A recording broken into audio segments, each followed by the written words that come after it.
Hello, my name's Alexander. There's a few things you should know about me. I love music, I love dance, I like to have fun, but I also love gardening, nature and growing things.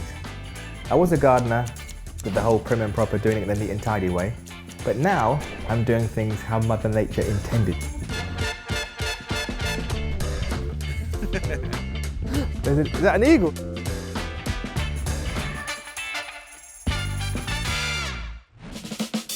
Welcome to my patch, my beautiful permaculture patch in North Uist. It's in the Outer Hebrides on the west side of Scotland. North Uist is by far the windiest place I've ever been on earth, but that doesn't faze me. Like, I love a challenge, me. My dream for the Croft is just to have a lovely, sustainable, permaculture-inspired patch that buzzes and sings and is just vibrant with life. So there's a bit of the Croft which I've set aside just for my experimentation. I've let nature just move in. I was taught the traditional way of gardening, hoe, mow, blow and go, just making the gardens look nice and tidy. I started to realise just working with nature instead of against it can kind of bring so many benefits. Does it smell good? From observing nature, you can learn a lot about what can attract what to get rid of other things. And I like to call them workmates because they're working with you. So it means I'm less of the pest controller and they can do the jobs for me. The most popular one is ladybirds. And how to attract ladybirds is by having stinging nettles. It's nice to know that you're going to create a habitat and homes for everything around. You've got robins bouncing around the place, you've got blackbirds beatboxing. I put like a swale in, there's a creature hotel, digging ponds and just putting loads of trees. It's a nice little patch what I'm learning from and what works well in this windy and wet environment.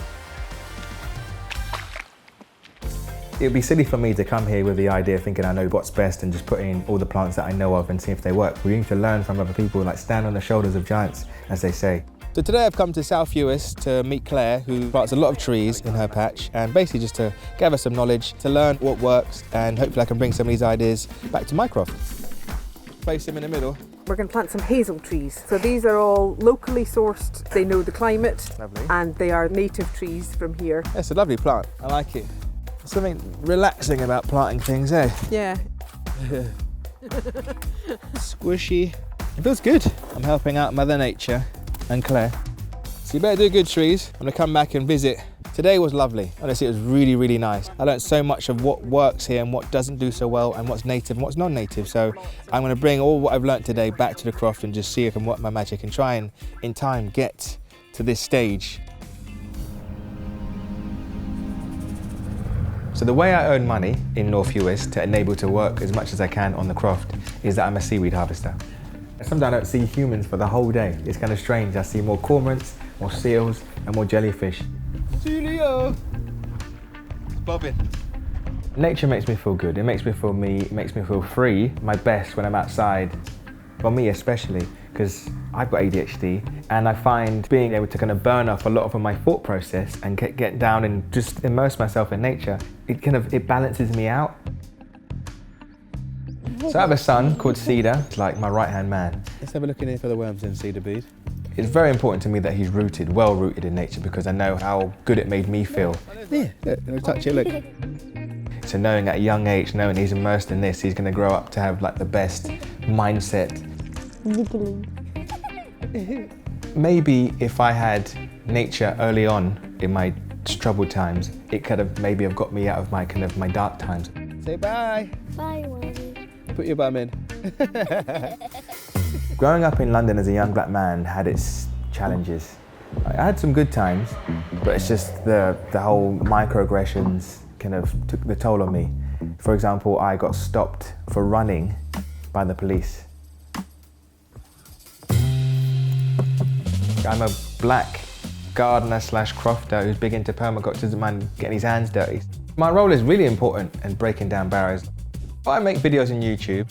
Yeah, if you like what you see, you want to see me develop in this windy ass place, then stick around, consider subscribing, hit the like button, and yeah, I'll see you in a bit, and I'm gonna get inside and keep warm.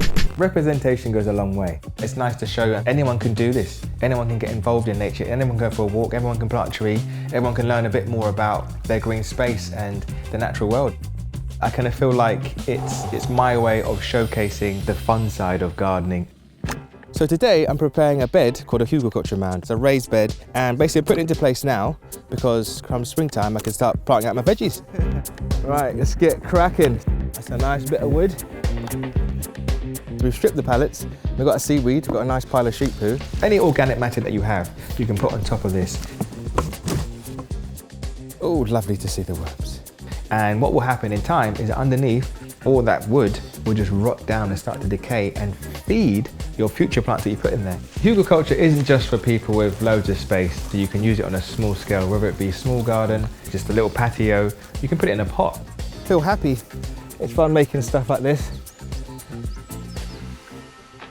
For all those people who are struggling to kind of get out and about in nature and just feel like they don't connect, just remember you are a part of this world. Let nature in, relax, let things grow, get a bit messy and watch nature fill those spaces.